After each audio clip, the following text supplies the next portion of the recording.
फल नहीं मिला। जब मानदाता को फल नहीं मिला तो मानदाता ने सोचा मैं तप करूं तो करूं क्या। देवऋषि नारद का आगमन हुआ। देवऋषि नारद ने कहा अगर तुम्हें तप करना और उसका फल चाहिए तो तुम काशी चले जाओ।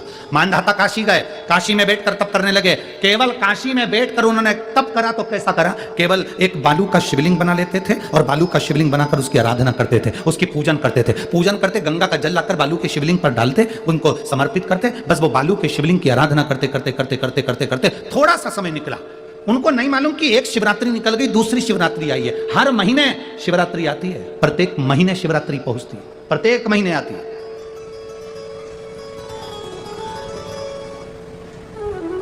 वीडियो अच्छा लगे तो लाइक, शेयर एंड सब्सक्राइब दीजिए। एक शिवरात्रि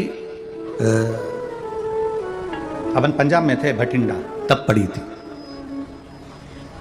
जनवरी की पड़ी थी वो, जनवरी की। अब फरवरी की जो शिवरात्रि पड़ेगी वो अपन झारखंड में रहेंगे 5 तारीख से 9 तारीख के बीच में, तो बीच में शिवरात्रि पड़ेगी।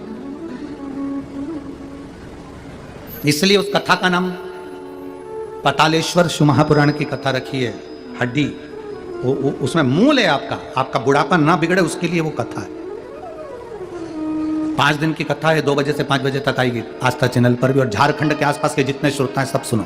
जमशेदपुर में काजू बागान में वो कथा होगी, बड़े प्रेम से सुनो।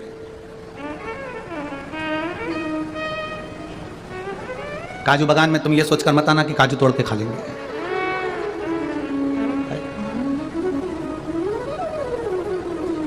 दिल से सुनो उसको। पातालेश्वर शिव महापुराण की कथा। कुछ जगह ऐसी होती हैं उस कथा का मूल, जैसे 7 मार्च से 13 मार्च की सीहोर कुबेरेश्वर धाम की कथा जरूर सुनो। मौका मिल जाए तो 5 माताएं, भाई लोग, बहन लोग जो भी हैं, जीजा जीजी, सब कथा में पहुंचकर उसमें सेवा भी करो और कथा भी सुनो, दिल से सुनो।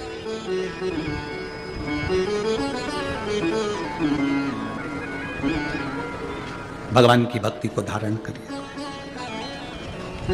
मानधाता ने बालू का शिवलिंग बनाया, पूजन करना प्रारंभ करी, गंगा जी का जल ले जाकर चढ़ा देते। अब कोई तप नहीं, कोई साधना नहीं, कोई नेत्र बंद कर नहीं बैठे, कोई तप साधना में नहीं बैठे, शेयर एंड सब्सक्राइब कोई घोर तप करने के लिए नहीं बैठे, केवल शंकर का शिवलिंग बनाया, पूजन करी।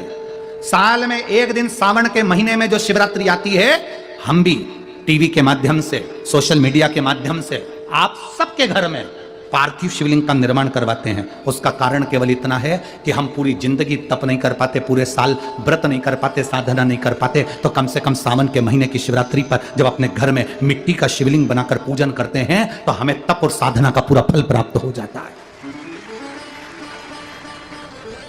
करने वाले, विरोध करने वाले करते रहते हैं। शाम को तो व्रत ये वाला उपास करना ही नहीं था, पूजन कराना ही नहीं थी, इसमें ऐसी पूजन करा दी, उसमें वैसी पूजन करा दी, ये गलत बोल दिया, ये सही बोल दिया, ये ऐसा कर दिया, काली मिर्ची चढ़वा दी तो ये चढ़वा दी। बोलने वाले बोलते रहेंगे। तुम अपना काम करो, पार्थिव शिवलिंग का निर्माण करो, पूजन करो, आराधना करो, विसर्जन करो। आग लगे बस्ती में, जम के बोलो जरा अपन रहो बस्ती। क्या किसको रोइए, चादर तान के सो। अपने को मतलब नहीं कुछ भी, अपन को सोचो। अपनी जिंदगी का सार्थकता से करा। मानधाता ने अब कोई तप नहीं करा, मानधाता ने अब कोई साधना नहीं करी, मानधाता ने अब कोई आराधना, बस एक काम करा, शिवलिंग का निर्माण, उसकी पूजन। आपसे भी निवेदन करते हैं, समय मिला करें, हफ्ते 2 हफ्ते में गमले के अंदर ऐसी मिट्टी को उठा लो शिवलिंग जैसी, और जल चढ़ाकर पूजन करके वहीं विसर्जन करो। उसी गमले में उसी मिट्टी को वहीं विसर्जन करो।